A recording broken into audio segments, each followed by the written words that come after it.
अगर अभी तक आपने हमारा चैनल सब्सक्राइब नहीं किया तो अभी सब्सक्राइब करें और बेल आइकॉन को क्लिक करके हमारी लेटेस्ट खबरों से रहे अपडेट।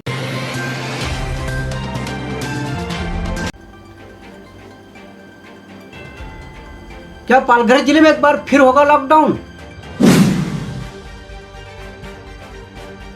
क्या फिर से इस लॉकडाउन की शुरुआत हो चुकी है?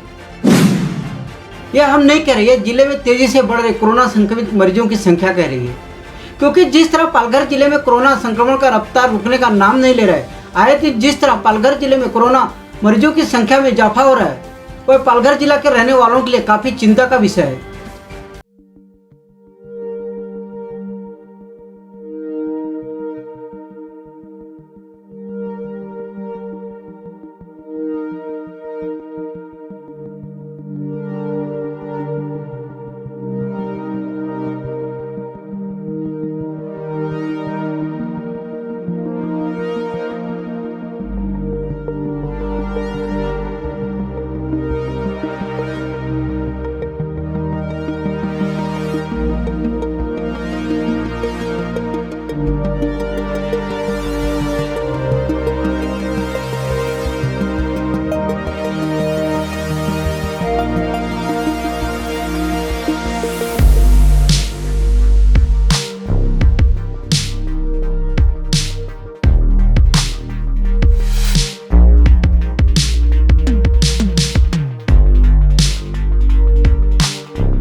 आंकड़ों को देखें तो एक दिन में 89 नए कोरोना संक्रमित मरीज सामने आए हैं और यह आंकड़ा दिन पर दिन बढ़ते जा रहा है, जबकि 729 कोरोना संक्रमित मरीजों का जिला के अलग अलग अस्पतालों में पहले से इलाज शुरू है।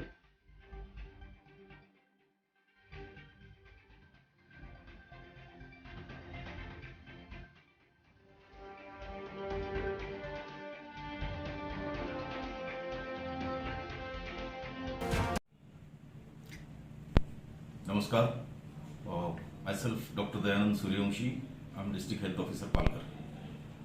फिलहाल पालघर जिला में कोरोना की स्थिति पिछले कुछ 2 हफ्ते से पालघर में कोरोना के पेशेंट्स बढ़ रहे हैं, जो कि हमारे एक्टिव केसेस की संख्या 50 तक गई थी, अभी वो बढ़कर 342 हो गई है। इसमें सबसे ज़्यादा पालघर ब्लॉक में ज़्यादा एक्टिव केसेस है, उसके बाद जवाहर में है 86 है, पालघर में ऑलमोस्ट 174 एक्टिव केसेस है। जवाहर में बढ़ने की वजह यह है कि नासिक से जो लोग आ जा रहे हैं उसकी वजह से आश्रम स्कूल्स में कुछ संख्या बड़ी थी बीच में। पालघर में एक आश्रम स्कूल और पालघर नगर परिषद, यहाँ पर केसेस बड़े हैं। तो इन दिनों में मैं लोगों से ये आह्वान करना चाहूँगा कि ज़रूरत हो तो ही घर से बाहर निकले, और बाहर निकलते वक्त अपनी खुद की पर्सनल केयर ज़रूर ले। मास्क का इस्तेमाल करें, हाथ सैनिटाइज करें और सोशल डिस्टेंसिंग का पालन करें। हालांकि डेथ रिपोर्ट नहीं हुए हैं इन दिनों में, लेकिन फिर भी जो संख्या बढ़ रही है वो चिंताजनक है। मैं लोगों से ये आह्वान करना चाहूँगा कि जो बाज़ार है वो बाज़ार उतनी बड़ी संख्या में ना भराए, और जो गैदरिंग्स है, शादी, हल्दी समारोह, इनमें भी जो शासन की निर्बंध है 50 लोगों की संख्या तक ही मर्यादित रखें, और जो भी कार्यक्रम है वो अपने कार्यक्रम सादे तरीके से मनाएं। आने वाली होली में भी सतर्कता बरकरार रखें, और फेस्टिवल जो है वो खुशी से मनाएं, लेकिन पर्सनल केयर और पूरी एहतियात बरत कर सेलिब्रेट करें। Thank you. सर, देखा जाए तो ये जो अभी पेशेंट बढ़ रहे हैं उसके लिए लेकर जिला प्रशासन कितना सतर्क है और क्या तैयारियां भी की हैं? बीच में हमने जो पेशेंट की संख्या कम हुई थी उस हिसाब से हमारे कोविड केयर सेंटर्स जो है वहाँ की मैन पावर हमने कम की थी। तो अभी जो बढ़ रही है तो हमने उसकी बेड कैपेसिटी भी इंक्रीज़ की है। जवाहर में पहले 50 थी, अभी फिलहाल 150 की कैपेसिटी की कोविड केयर सेंटर हमने वहाँ पे ओपन की है। जिन पालघर में भी कोविड केयर सेंटर नंदोरे आश्रम स्कूल में शुरू किया है। नगर परिषद एरिया में जो था वो भी स्टार्ट करने वाले हैं। टेस्टिंग फैसिलिटीज़ हमने बढ़ाई है। टेस्टिंग बीच में थोड़ा सा कम हुआ था, लेकिन फिर से हमने टेस्टिंग बढ़ाई है। हॉस्पिटल साइड में सिविल सर्जन की तरफ से ऑक्सीजन सप्लाईज और ऑक्सीजन बेड्स भी उन्होंने इंक्रीज़ किए हैं। जो भी फैसिलिटीज़ है वो फुल फ्लेज रन करने की सूचनाएं कलेक्टर साहब ने दिए हैं। सभी से फिर से ये करूँगा कि वैक्सीनेशन जो है, वैक्सीनेशन का लाभ सभी जो कुछ भी बुजुर्ग है 60 के ऊपर और 45 to 60 जो कोमॉर्बिड है वो वैक्सीन ले। डिस्ट्रिक्ट में 43 जगह पे ऑलरेडी शुरू है, 22 जगह इंक्रीज करने वाले हैं।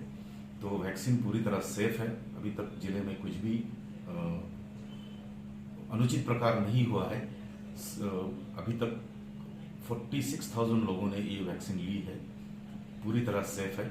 तो जिन को ये वैक्सीन लेना है वो नज़दीकी जो सेटअप है हमारे वहाँ पे जाके ले। Thank you. सर, देखा जाए तो अभी आश्रम स्कूलों को बंद किया गया है कोरोना पेशेंट पाए जाने के बाद छात्रों को, लेकिन देखा जाए तो बाकी स्कूल भी चल रहे हैं। तो आने वाले टाइम में इन स्कूलों को भी किया जाएगा या इनके लिए कुछ गाइडलाइन प्रशासन की तरफ से जारी किए गए हैं? ऑलरेडी एजुकेशन डिपार्टमेंट की तरफ से या ट्राइबल डिपार्टमेंट की तरफ से ये स्कूल ओपनिंग के वक्त गाइडलाइंस दी गई थी। तो वो हर स्कूल में उन्होंने उनके जो प्रोटेक्टिव मेजर्स लेने हैं, सैनिटाइजेशन होगा या सोशल डिस्टेंसिंग होगा, मास्क का इस्तेमाल होगा, इन सभी चीज़ों का इस्तेमाल उनको करना है। अभी तो फिलहाल में 10वीं और 12वीं की जो एग्ज़ाम आ रहे हैं उसके लिए आश्रम स्कूल्स और स्कूल्स ओपन रखने ज़रूरी है। तो जहाँ भी ओपन है उन सभी स्कूल्स को और पेरेंट्स को इतना ही कहना चाहूँगा कि अपने बच्चों का ख्याल रखें, उनके सेफ्टी मेजर्स की तरफ ध्यान दें, और किसी को भी अगर बुखार आता है तो तुरंत उसका कोविड की लिए टेस्टिंग करवा लें। वहीं पालघर के नंडोरा सरकारी आश्रम स्कूल की बात करें तो इस आश्रम स्कूल में 9वीं से 12वीं तक के छात्रों की पढ़ाई शुरू है। बताया जा रहा है कि अभी 2 दिन पहले इन्हीं छात्रों में से 3 छात्र कोरोना संक्रमित पाए गए थे और कुछ छात्रों में कोरोना संक्रमण के लक्षण दिखाई दे रहे थे, जिसके बाद इस स्कूल के 193 छात्रों का सैंपल कोरोना संक्रमण के जांच के लिए भेजा गया था। इस जांच रिपोर्ट में एक टीचर समेत 27 छात्र संक्रमित पाए गए हैं।